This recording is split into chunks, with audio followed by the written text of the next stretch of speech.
Melanjutkan alur cerita Donghua Stellar Transformation Season 5 versi novelnya. Sebelum itu bantu subscribe.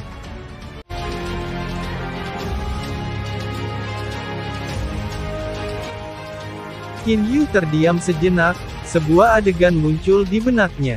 Seorang pemuda sedang berlutut di atas gunung salju. Dia memohon pada ayahnya dan anggota klannya. 3 tahun penuh pemuda ini berubah dari harapan menjadi putus asa dan akhirnya pergi dengan tekad. Bantuan apa yang diberikan klan naga dan Ao Fang padaku? Semua keturunan klan naga itu hanya akan meremehkanku. Selain kamu saudara, siapa yang akan menemani dan mengobrol dengan saya? Siapa lagi yang akan melakukan itu? Kebencian terlihat di mata Ao Wuxu. Ao Wuming juga terdiam. Pada akhirnya dia menghela nafas dan berkata, "Kakak, kau tahu tentang karakter ayah kekaisaran kita? Temperamennya persis seperti itu. Sebagai kaisar naga dia pasti akan menangani urusannya sesuai dengan aturan klan tanpa melunak sama sekali. Saat ketika Anda mencapai tingkat iblis surgawi, Bapak Kekaisaran kami pasti akan mengeluarkan Anda dari bintang kristal hijau." Ao Wuxu mulai tertawa. Dia kemudian melihat Qin Yu dan Ao Wuming. "Dulu ketika saya masih muda Ao Fang selalu dingin dan muram terhadap saya. Saya selalu memiliki dendam terhadap dia di hati saya. Kakak kedua, tahukah kamu, selama waktu ketika saya melewati 4 dari 9 kesengsaraan surgawi saya telah menyadari bahwa saya memiliki kenangan yang diwariskan." Saat Ao Wuxu mengatakan itu Ao Wuming kaget, Qin Yu juga kaget. Kenangan yang diwarisi adalah karakteristik yang hanya dimiliki oleh binatang ilahi tingkat tinggi dan binatang super ilahi. Hanya dengan itu sudah cukup untuk membuktikan bahwa Ao Wuxu bukanlah naga merah binatang suci tingkat rendah. Kakak kedua, apakah kamu masih ingat apa tanggapan ayah kekaisaran kita ketika aku memberitahunya bahwa aku memiliki kenangan yang diwariskan? Ao Wuxu memandang Ao Wuming. Ao Wuming tidak bisa berkata-kata. Qin Yu malah menjadi bingung. Tanggapan macam apa yang dimiliki Kaisar Naga? Tamparan di wajahku. Ekspresi Ao Wuxu menjadi jahat. Saat aku dengan senang hati berlari ke Ao Fang untuk memberitahunya bahwa aku memiliki kenangan warisan dan bahwa aku bukan naga merah, Ao Fang menamparku dengan kejam. Dia memukul saya begitu keras sampai saya muntah darah. Aku akan selalu mengingat ekspresi yang dimiliki Ao Fang saat itu dan kata-kata yang dia ucapkan. Tubuh Ao Wuxu menggigil. Ao Fang menunjuk ke arahku dengan jarinya dan dengan marah menegurku bahwa kamu sebagai putra Kaisar Naga tidak peduli apapun kondisi yang kamu alami, kamu tetap tidak boleh merosot ke keadaan di mana kamu bahkan tidak tahu tentang kehormatan dan rasa malu. Kenangan yang diwarisi, mereka tersimpan jauh di dalam jiwa seseorang. Anda mengatakan bahwa Anda memiliki kenangan yang diwariskan. Siapa yang bisa memeriksanya untuk memastikannya? Kamu pikir kamu akan memilikinya hanya karena kamu bilang begitu? Wuxu, jika Anda benar-benar memiliki kenangan yang diwariskan maka Anda akan menjadi binatang dewa variasi. Apakah Anda pikir semudah itu bagi variation Divine Beast untuk muncul? Wuxu, bahkan jika Anda ingin melepaskan diri dari status Anda saat ini, kecuali jika Anda dapat berkultivasi dan melatih ke tingkat kaisar, jika tidak, yang terbaik bagi Anda untuk tidak menggunakan beberapa trik kecil seperti ini. Tidak ada yang akan mempercayaimu. Ao Wuxu dipenuhi dengan ekspresi menderita. Kakak kedua, saya yakin Anda hadir selama ini. Anda seharusnya mendengarnya dengan sangat jelas. Ao Wuming membuka mulutnya tetapi tidak tahu harus berkata apa.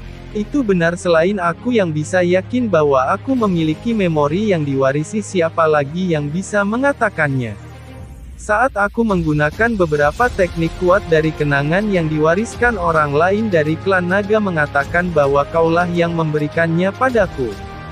Haha, Ao Wuxu mulai tertawa terbahak-bahak, tawanya sangat sedih. Sejak tamparan itu saya tidak lagi memberitahu Ao Fang bahwa saya adalah variation Divine Beast. Sebaliknya saya berusaha sekuat tenaga dalam pelatihan. Saya berencana untuk menggunakan hasil praktek saya sendiri untuk membuktikan diri.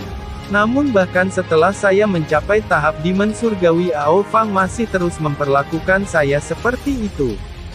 Saya telah berlutut di gunung salju selama 3 tahun penuh. Namun dia Ao Fang bahkan tidak repot-repot melirikku sekalipun. Ao Wuxu tertawa dingin. Dia ingin melihatku sekarang. Bukankah hanya karena dia tahu kalau aku naga darah dan bukan naga merah? Apakah aku benar-benar naga merah? Apakah dia masih ingin melihatku seperti itu? Ao Wuming diam. Setelah beberapa lama Qin Yu berkata, mendengar apa yang Anda katakan saya percaya, bahwa saya dibandingkan dengan Anda sedikit lebih baik. Meskipun sejak saya berusia 6 tahun ayah kekaisaran saya jarang bertemu saya sekali dalam 1 atau 2 tahun. Saya bahkan tidak memiliki kesempatan untuk menerima ceramah darinya. Semua itu karena saya yang sekarang dari masa lalu tidak cocok untuk berkultivasi dan saya juga tidak cocok untuk mengatur negara. Ao Wuxu memandang ke arah Qin Yu. Seringkali saya kesepian sendirian, aku seperti kamu, saya berusaha sekuat tenaga untuk menunjukkan kepada ayah kekaisaran saya dengan hasil saya. Saya tidak dapat berkultivasi dan melatih teknik internal. Saat itu saya akan dengan panik melatih teknik eksternal setiap hari. Di alam mortal kami tidak pernah ada orang yang berhasil memasuki tahap Xiantian hanya dengan teknik eksternal. Saya berhasil, yang belum pernah terjadi sebelumnya. Qin Yu melihat ke arah Ao Wuxu. Ao Wuxu, tahukah kamu? Saya pernah berpikir bahwa ayah kekaisaran saya tidak mencintaiku. Kalau tidak, mengapa dia tidak melihatku sekali bahkan dalam 1 atau 2 tahun. Baru setelah itu saya mengerti segalanya. Ao Wuxu, kamu tidak bisa sepenuhnya menolak ayah kekaisaran karena apa yang terjadi saat itu. Tidak peduli apa dia tetap ayah kandungmu. Mengalir di dalam tubuh Anda adalah darah ayah kekaisaran Anda. Saya tidak meminta Anda memaafkannya, tetapi paling tidak beri dia kesempatan untuk menjelaskan dirinya sendiri. Biarkan dia menjelaskan apa yang terjadi saat itu. Ao Wuxu, jangan menolaknya. Saya tahu betul apa yang Anda alami karena saya juga telah melalui hal yang sama. Saya tahu bahwa di lubuk hati Anda ada juga sedikit harapan. Jangan menolaknya sepenuhnya, berikan kesempatan pada ayah kekaisaran Anda. Qin Yu memandang Ao Wuxu. Di matanya ada tanda-tanda dorongan dan harapan. Ao Wuxu terdiam lama sekali, akhirnya dia perlahan mengangguk. Qin Yu, mungkin apa yang Anda katakan itu benar. Namun pria ini Ao Fang akan mengecewakanmu, kurasa itu tidak akan terjadi. Qin Yu menggelengkan kepalanya. Ao Wuxu tidak membantahnya. Dia melihat ke arah Ao Wuming. Kakak kedua, kamu bisa membiarkan Ao Fang di sini. Saya akan melihat bagaimana dia menjelaskan dirinya sendiri. Oke kakak. Ao Wuming mengangguk dan kemudian melirik Qin Yu dengan bersyukur. Setelah itu kesadaran iblisnya tersebar. Hanya dalam waktu singkat pria lain telah bergabung dengan padang rumput ini. Itu adalah pria tua berambut putih Kaisar Naga. Kaisar Naga Ao Fang melirik ke arah Qin Yu dan kemudian berjalan menuju Ao Wuxu. Kamu bisa berhenti beritahu aku dari sana, kata Ao Wuxu tiba-tiba. Saat ini Ao Fang berada sekitar selusin meter dari Ao Wuming. Ao Fang berhenti. Ao Fang menatap Ao Wuxu. Sejak kau meninggalkan klan naga ini kedua kalinya kita bertemu. Ao Wuxu hanya menganggukkan kepalanya dengan acuh tak acuh. Dia tidak mengatakan apa-apa sebagai tanggapan. Ao Fang mengangguk dan berkata, Wuxu, dendam yang kau miliki aku mengerti tentang semuanya. Terhadap semua yang kamu alami di klan naga saat itu aku tidak punya apa-apa untuk dikatakan. Dulu aku memang sedikit berlebihan dan kasar padamu. Hanya kasar. Ao Wuxu mencibir. Ao Fang menghela napas. Mungkin Anda akan berpikir bahwa saya terlalu tidak berperasaan. Namun itulah satu-satunya metode yang saya ketahui dalam menguliahi anak-anak saya. Bahkan kakakmu Wuming akhirnya menentang keinginanku dan menikahi seorang wanita dari klan asing. Saya benar-benar gagal sebagai seorang ayah. Memang kamu gagal, kata Ao Wuxu dengan dingin. Wuxu, apa kamu tahu? Ketika saya mengetahui bahwa Anda dibawa ke dalam atlas 10.000 binatang oleh Kaisar Abadi Niyang, pada saat itu saya sangat marah dan menyesal. Mata Ao Fang menjadi sedikit merah karena marah. Saya ingin langsung membunuh Niyang itu, karena dia telah memenjarakan anak saya. Qin Yu yang berada di samping memperhatikan bahwa otot-otot wajah di Ao Wuxu sedikit bergerak saat dia mendengar Ao Fang berkata, anakku. Sejak kita berbicara saat itu, setelah kamu menyatakan bahwa kamu sama sekali tidak peduli padaku, aku sedikit menyadarinya. Sejak saat itu sikapku terhadap kakakmu Wu Ming menikahi wanita dari klan asing juga berangsur-angsur berubah. Ao Fang mendesak. Ao Wu Ming terkejut. Dia sama sekali tidak tahu bahwa ayah kekaisarannya telah berubah karena masalah itu. Sekarang dia memikirkannya, itu memang masalahnya. Saat pertama kali bertemu dengan Lian Zhu, Ao Fang sangat marah hingga hampir menjadi gila. Dia bahkan bertindak lebih jauh dengan menolak untuk membiarkan Ao Wu Ming pulang, meskipun Ao Fang masih tidak setuju dia bersama seorang wanita dari klan asing. Dia berhenti menentangnya dengan keras. Dia bahkan mengizinkan Ao Wu Ming untuk kembali ke Green Crystal Star. Wuxu, aku sudah mencapai level 9 Demon Emperor. Saya tidak yakin kapan kesengsaraan ilahi akan datang. Saya tidak mencoba membuat permintaan berlebihan agar Anda memaafkan saya. Aku sudah puas kamu bersedia melihatku kali ini. Ao Wuxu terdiam sesaat. Ao Fang, izinkan saya bertanya. Ao Wuxu menatap Ao Fang. Seandainya aku masih menjadi naga merah, apakah kamu masih ingin melihatku dan mengenali aku sebagai putramu seperti itu? Qin Yu dan Ao Wu Ming juga menjadi tegang. Dari sudut pandang Qin Yu, alasan mengapa Kaisar Naga begitu baik padanya di Teluk Bulan Sabit justru karena Ao Wuxu. Setelah itu ketika dia melawan Kaisar Yu dan Kaisar Mistik itu juga karena alasan yang sama. Bagi Kaisar Naga yang akan naik kekuatan putranya bukanlah sesuatu yang akan memiliki banyak arti. Bahkan jika ini masalahnya, dia masih membantu Qin Yu beberapa kali. Itu cukup untuk menunjukkan kepeduliannya pada Ao Wuxu. Jika itu aku dari sebelum kamu dipenjara ke dalam atlas 10.000 binatang, maka aku sepertinya tidak akan mengenali kamu. Namun aku yang terbangun dengan kenyataan setelahnya bahwa aku pasti akan mengenalimu. Wuxu, bisakah kamu memberi ayahmu kesempatan? Ao Fang memusatkan pandangannya pada Ao Wuxu. Mata Ao Wuxu juga tertuju pada Ao Fang untuk waktu yang lama. Qin Yu, biarkan aku kembali, tiba-tiba Ao Wuxu berkata pada Qin Yu. Qin Yu tidak bisa menahan diri untuk tidak tertegun. Ao Fang juga memasang ekspresi sedikit kecewa di wajahnya. Kakak laki-laki Ao Wu Ming juga berbicara. Ao Wuxu tidak menanggapi sama sekali. Dia hanya melihat Qin Yu. Akhirnya Qin Yu mengangguk dan kemudian membawa Ao Wuxu kembali ke alam Jianglan. Pada saat Ao Wuxu kembali ke alam Jianglan, Qin Yu menerima transmisi suara pikiran. Qin Yu, terima kasih banyak untuk ini. Wu Ming, ayo kembali. Bergegas jauh-jauh dari Green Crystal Star, namun berakhir dengan hasil seperti itu. Ao Wu Ming mengangguk. Dia kemudian berbalik ke Qin Yu dan mengangguk untuk mengucapkan selamat tinggal. Namun saat keduanya hendak pergi, Qin Yu berbicara. Paman, sebelumnya Wuxu mengirimiku transmisi suara pikiran. Dia ingin saya menyampaikan pesan kepada Anda. Kaisar Naga dan Ao Wu Ming memandang ke arah Qin Yu secara bersamaan. Tatapan mereka bersinar. Qin Yu memiliki sedikit senyum di wajahnya.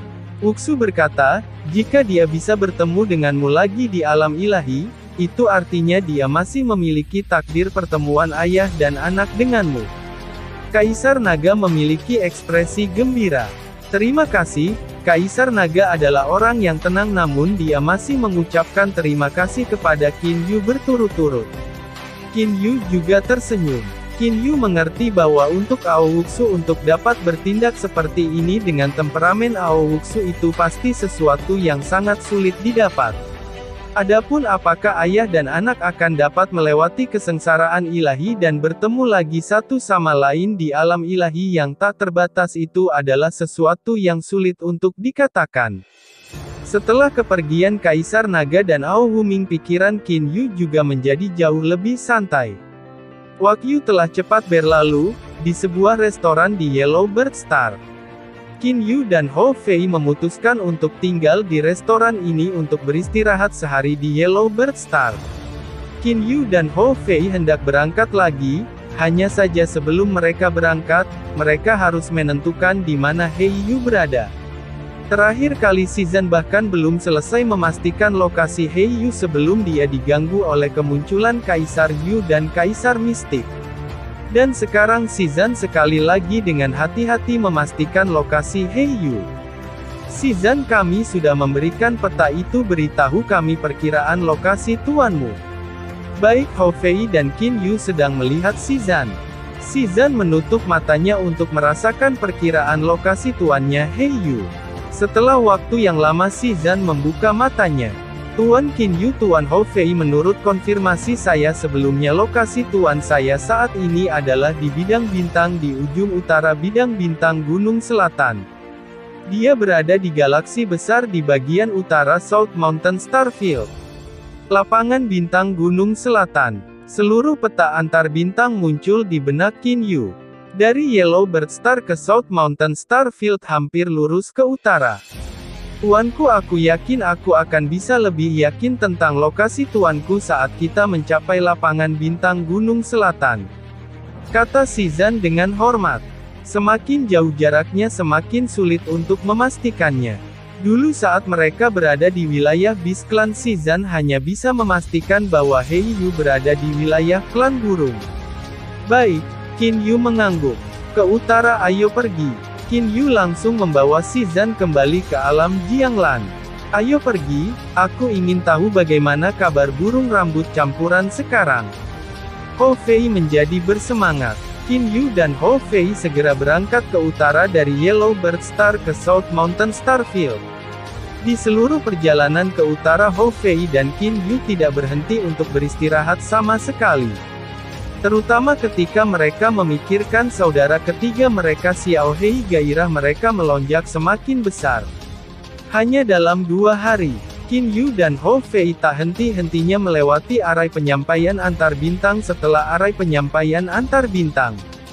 Dari planet yang berbatasan bintang burung kuning, mereka telah mencapai bidang bintang paling barat laut dari wilayah klan burung bidang bintang Gunung Selatan.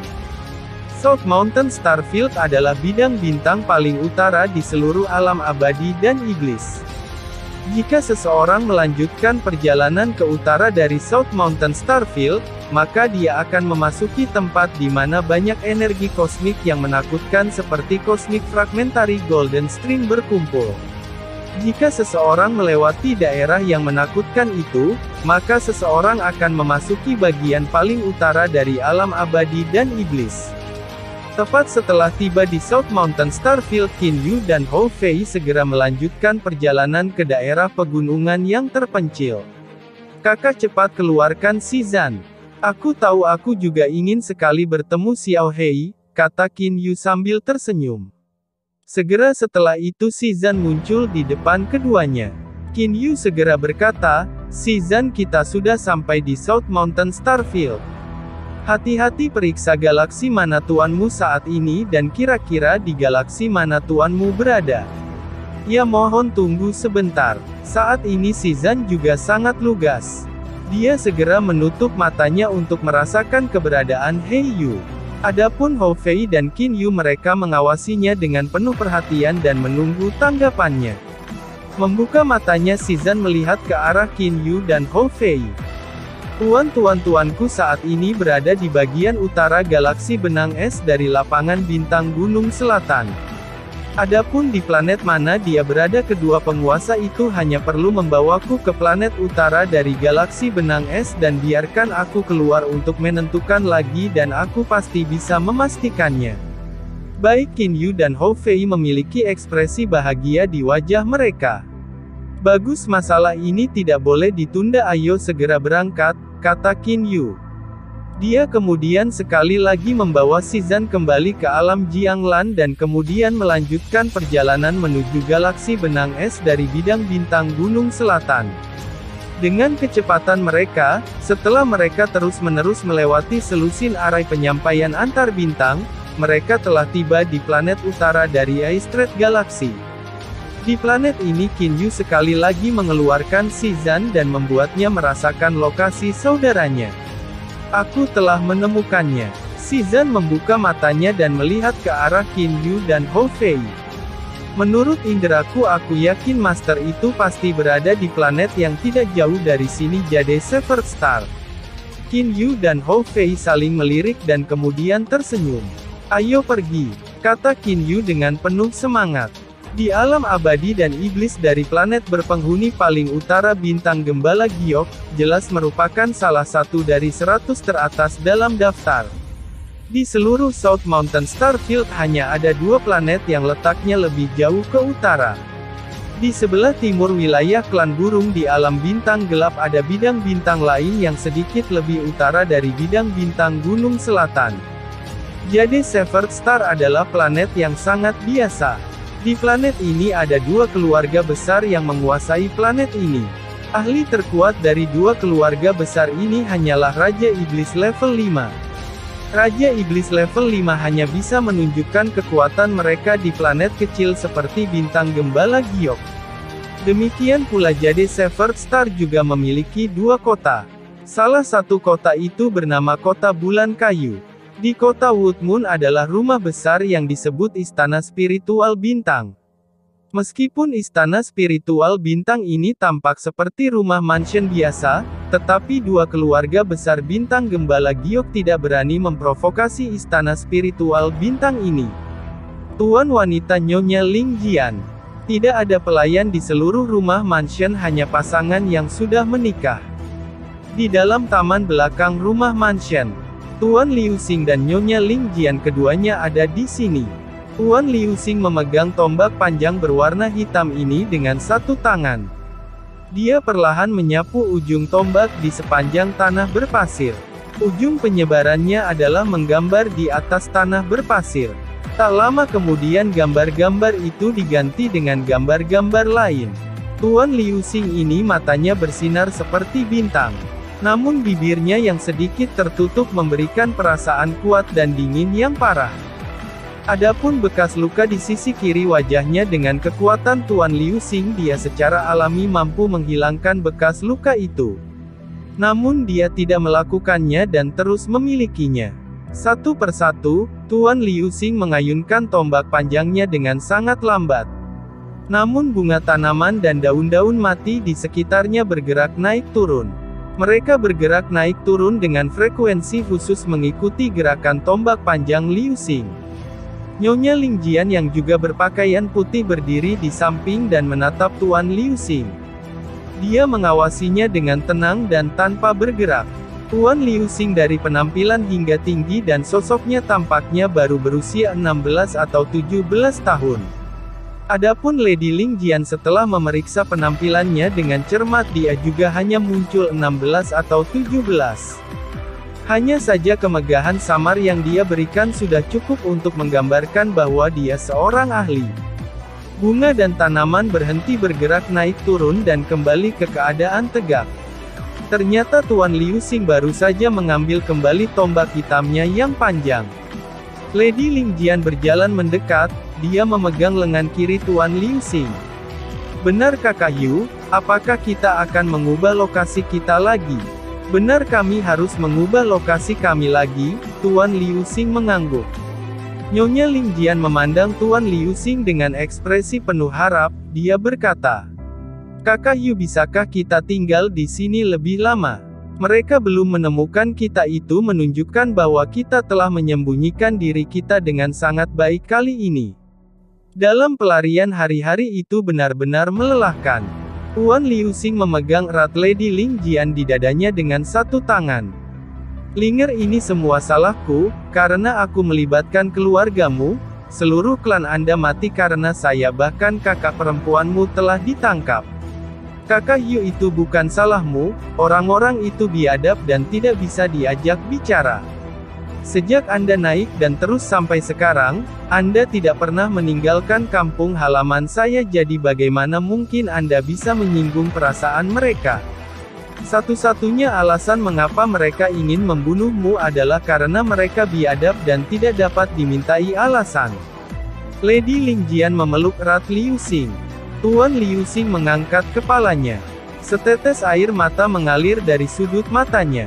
Tuan Liu Xing dan Nyonya Ling Jian terus berpelukan seperti itu. Tiba-tiba ekspresi Tuan Liu Xing berubah. Dia membalikkan tangannya dan kemudian tombak panjang muncul di tangannya. Linger para ahli telah tiba. Lady Ling Jian juga membalikkan tangannya dan mengeluarkan pedang panjang. Haha, Xiao Hei, kamu pasti tidak bisa kabur. Anda benar-benar telah melarikan diri sampai ke sudut ini.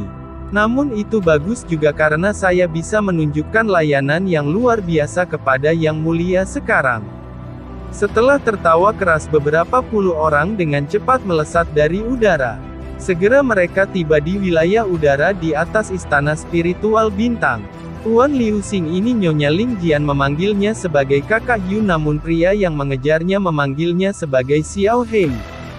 3 ahli tingkat kaisar. Mata Tuan Liu Xing bergetar.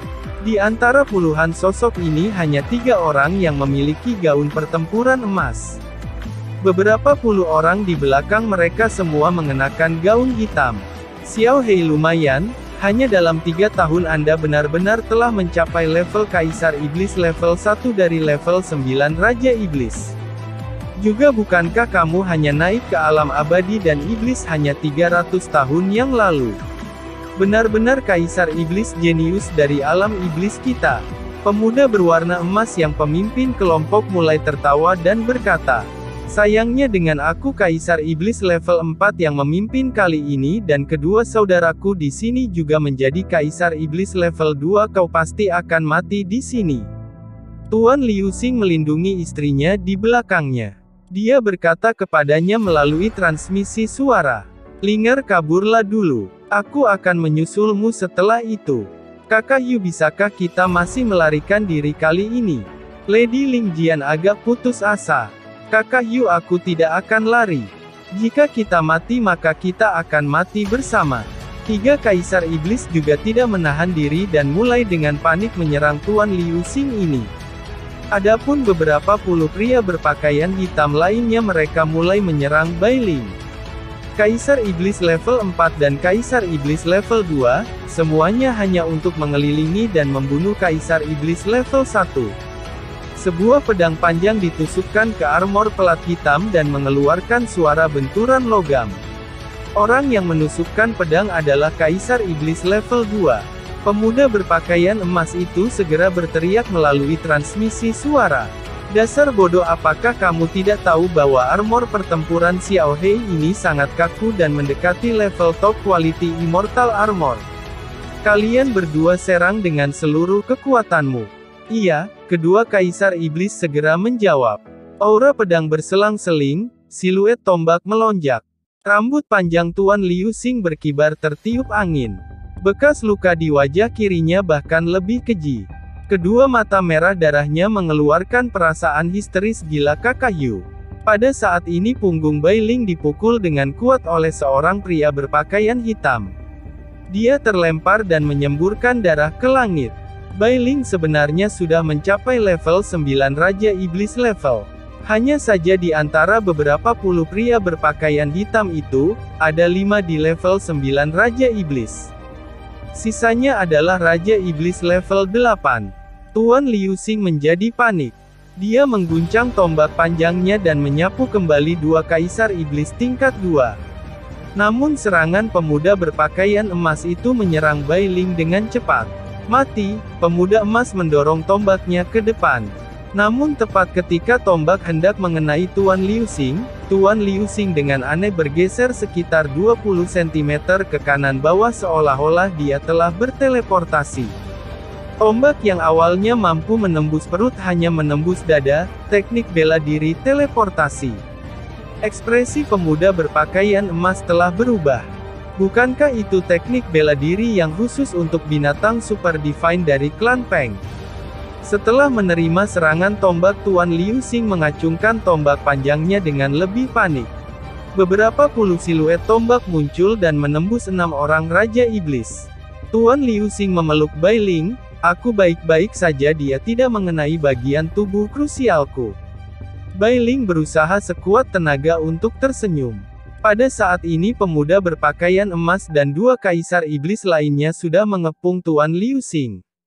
"Xiao Hei, dari kekuatanmu aku curiga kamu adalah varian Divine Beast dari klan Elang." "Varian Divine Beast jarang terlihat. Anda sebenarnya bahkan tahu teknik bela diri teleportasi, sayangnya kamu masih harus mati." Tuan Liu Xing melihat sekelilingnya. Dia telah menggunakan semua triknya sebelumnya. Namun pemuda berpakaian emas itu sebenarnya adalah binatang ilahi tingkat tinggi. Menambahkan fakta bahwa dia adalah kaisar iblis level 4, jarak di antara mereka benar-benar besar. "Kakak monyet, sepertinya kita tidak bisa bertemu lagi." Air mata mengalir dari mata Tuan Liu Xing. "Linger, apa yang kamu katakan benar. Jika kita mati, maka kita akan mati bersama." Tuan Liu Xing dengan erat memeluk Bai Ling. Dia kemudian dengan ganas memandangi 3 kaisar iblis yang mengelilinginya. "Namun bahkan jika kita mati, kita masih harus menyeret pasangan untuk berbagi nasib kita." "Xiao Hei, burung rambut campuran." 2 suara yang akrab tiba-tiba terdengar. Seperti disambar petir, Tuan Liu Xing tiba-tiba menggigil dan mengangkat kepalanya untuk melihat ke langit. Kedua sosok yang akrab itu terbang ke arahnya dengan cepat. Kakak monyet, tubuh Tuan Liu Xing menggigil seperti arus listrik yang baru saja mengalir melaluinya, air matanya mengalir. Terima kasih sudah menonton. Lanjut di video selanjutnya, jangan lupa subscribe.